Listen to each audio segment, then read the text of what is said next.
ఇక అసెంబ్లీ వేదికగా కాంగ్రెస్ ప్రభుత్వం అనుసరిస్తున్న రాజకీయ ద్వంద్వ వైఖరిని మాజీ మంత్రి ఎమ్మెల్యే హరీష్ రావు తీవ్రంగా ఖండించారు. ఇదే అంశానికి సంబంధించి మరింత సమాచారం మా ప్రతినిధి లివిల్ రెడ్డి అందిస్తారు. లివిల్ రెడ్డి.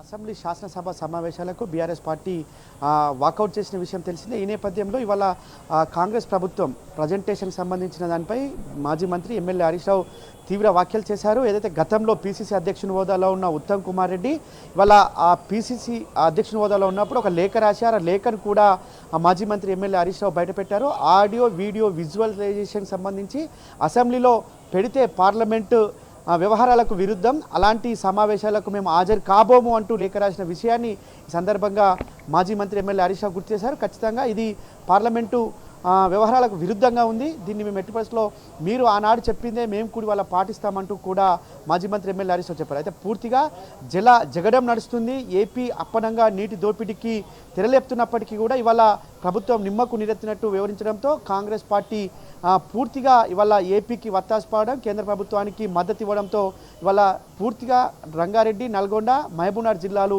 ఎడారిగా మారే అవకాశం ఉన్న నేపథ్యంలో బీఆర్ఎస్ పార్టీ జంగ్ సైరన్ మోగించింది. ఈ నేపథ్యంలో ఇంటా బయట అన్న లెవెల్లో ఇవాళ పెద్ద ఎత్తున పోరాటాలకు పిలుపునిచ్చింది. ఈ నేపథ్యంలో మనతో మాట్లాడడానికి రాకేష్ చెప్పడానికి వాళ్ళ ప్రధానంగా ప్రజెంటేషన్ విషయంలో కాంగ్రెస్ పార్టీ వైఖరిని ఎట్లా చూడొచ్చు, ఆనాడు ఒకటి ఈనాడు ఒక రీతిగా చూడొచ్చు.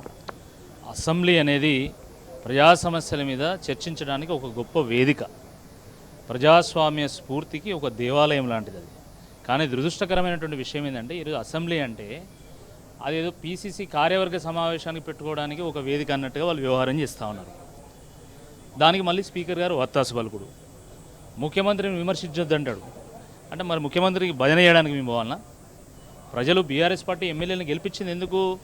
ప్రజల పక్షాన ప్రతిపక్షంగా ఉండి గర్జించడానికి, పోరాటం చేయడానికి వాళ్ళని అసెంబ్లీ పంపింది. కానీ స్పీకర్ గారు ఏమంటారు? లేదు లేదు, ముఖ్యమంత్రిని పొగడాలి, ఏమైనా ఆస్థాన కౌలమా, ఆస్థాన పండితులమా? రేవంత్ రెడ్డి గారు ఏమైనా ఆకాశం చేయాలి ఊడిపడ్డాడు? ఆయన కూడా ప్రజల చేత ఎన్నుకోబడ్డాడు కదా. బీఆర్ఎస్ పార్టీ ఎమ్మెల్యేలు కూడా ప్రజల చేత ఎన్నుకోబడ్డాడు వాళ్ళు. కాబట్టి ప్రజా సమస్యల మీద చర్చిద్దాం, యూరియా మీద చర్చిద్దాం, పాలమూరి రంగారెడ్డి ప్రాజెక్టు విషయంలో ఏ రకంగా జలదోపిడీ జరుగుతున్నదో, ఏ రకంగా జల కేటాయింపులను ఆంధ్రాకు తరలించే కుట్ర జరుగుతున్నదో ఆ విషయం చర్చిద్దామని చెప్పి బీఆర్ఎస్ పార్టీ లెజిస్లేచర్ పార్టీ మొత్తం పట్టుబట్టినా కూడా వినకుండా ఈరోజు కేసీఆర్ గారి మీద బూతులు తిట్టడము, లేకపోతే హరీష్ రావు గారి మీద విషం చిమ్మేటట్టు ఒక ప్రయత్నం చేయడం చాలా దురదృష్టకరం. ఇది ఎంత దుర్మార్గం అండి! కేసీఆర్ గారిని కసబుతో పోలుస్తారా? ప్రజల ప్రాణాలను తీయడానికి వచ్చినటువంటి వాడు కసబు, కానీ ఆత్మహత్యలు చేసుకుంటున్న రైతులను బతికించడానికి వచ్చినటువంటి వారు కేసీఆర్ గారు. దేశాన్ని కొల్లగొట్టడానికి వచ్చినటువంటి వాడు కసబు, కానీ ఒక రాష్ట్రాన్ని నిర్మాణం చేయడానికి వచ్చినటువంటి వారు కేసీఆర్ గారు. ఎక్కడ ఒక విధ్వంసకారుడు, ఎక్కడ ఒక విజనరీ, ఈ తేడాలే తెలియకుండా ఈరోజు మాట్లాడుతూ ఉన్నాడు. వాడు కసబగాడు వచ్చి వాడు బాంబులు పెట్టి దేశాన్ని కూల్చే ప్రయత్నం చేస్తే మీరు బుల్డోజర్లను పెట్టి పేద బతుకులను కూల్చేటువంటి ఒక ప్రయత్నం చేసింది కదా. నిజమైనటువంటి కసబు, నిజమైనటువంటి కసాయి వాడు రేవంత్ రెడ్డి గారు. ఈరోజు గురుకులాల్లో చిన్నారులు చనిపోతుంటే కనీసం మాట్లాడారు. యూరియా లేక నానా ఇబ్బందులు పడుతుంటే, రైతులు ఇబ్బందులు పడుతుంటే మాట్లాడారు. భూములు కోల్పోయి లఘుచర్ల లంబాడీలు ఏడుస్తూ ఉంటే పట్టించుకోరు మీరు. ఎవరు కసాయి వారు, ఎవరు కసబో ఇదంతా కూడా ప్రజలు గమనిస్తున్నారు. ఇక ఇంకేం మాట్లాడతాడు? అసలు కేసీఆర్ గారు తెలంగాణకు అన్యాయం చేసిన అసలు ఏమైనా బుద్ధున్నవాడు ఎవరైనా మాట్లాడే మాటలేనా? ఈరోజు ఈ మాటలు ఎవరైనా నమ్ముతాడా? తెలంగాణ కోసం ప్రాణాన్ని పనంగా పెట్టి, సావు నోట్లు తలకాయ పెట్టి తెలంగాణ తెచ్చిన నాయకుడు తెలంగాణకు ద్రోహం చేస్తాడా? ఏం మాట్లాడుతున్నా? అసలు మీకు నేటి విషయంలో ఏబిసిడీలు రావు. మీరు రాకపోతే మీకు తెలంగాణ భవన్లో కోచింగ్ ఇస్తాం, రావాలి, ఫ్రీ కోచింగ్ ఇస్తాం. కేసీఆర్ గారు ఇప్పుడు ప్రజల మధ్యలోకి వచ్చిండు, జల కేటాయింపుల విషయంలో పోరాటం చేయడానికి వచ్చిండు. మీకు అవగాహన లేకపోతే వారు క్రాష్ కోర్స్ అయినా ఇస్తారు, ఎందుకంటే మీరు చాలా బిజీ కదా. మీరు అందాల పోటీలు పెట్టుకోవాలి, ఫుట్బాల్ ఆడాలి, మూటలు మొయ్యాలి, ఇవన్నీ బిజీగా ఉన్నారు. కాబట్టి మేము ఇక్కడైనా కోచింగ్ కాదు. కాబట్టి ఇప్పటికైనా కాంగ్రెస్ పార్టీ నాయకులు వాస్తవాలు మాట్లాడితే బాగుంటుంది. పవర్ పాయింట్ ప్రజెంటేషన్ ఇస్తారు. దేని మీద ఇస్తారు? ఎట్లా జలదోపిడీ చేసినామని చెప్పి చెప్పడానికి మీరు పవర్ పాయింట్ ప్రజెంటేషన్ ఇస్తారా? ఎట్లా పాలమూరు రంగారెడ్డిని పడావు పెట్టినని చెప్పడానికి ప్రజెంటేషన్ ఇస్తారా? ఎట్లా రైతుల కళ్ళలో మళ్ళీ కన్నీరు చూడడానికి మీరు ప్రయత్నం చేస్తున్న దాని మీద ప్రజెంటేషన్, దేని మీద ప్రజెంటేషన్ ఇస్తారు?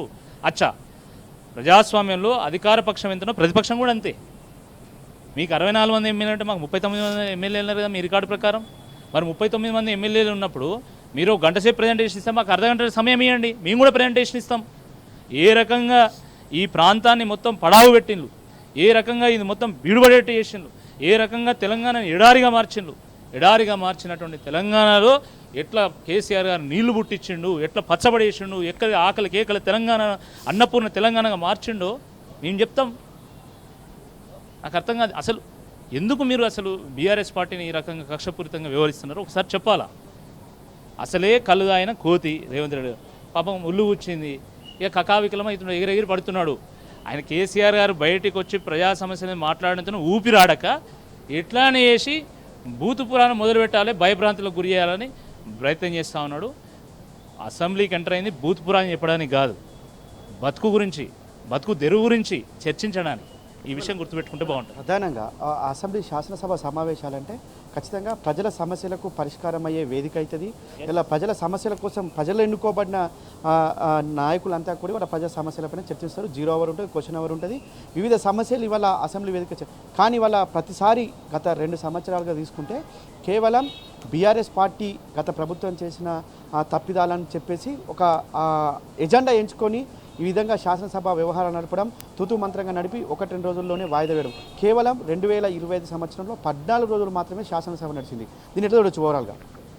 అంటే నిజంగా ప్రజలకి ఏమైనా చేసిన వాడైతే వాళ్ళు ధైర్యంగా వచ్చి ప్రజలకి మీది చేసినాము అని చెప్పి మాట్లాడతారు. 6 గ్యారంటీలు వాటికి వారంటీ లేదు, 420 హామీలు వాటికి అడ్రస్ లేదు. కాబట్టి చేసింది ఏం లేదు కాబట్టి చెప్పుకోవడానికి అసెంబ్లీని సమావేశపరిచేటువంటి ప్రయత్నం చేయడం లేదు.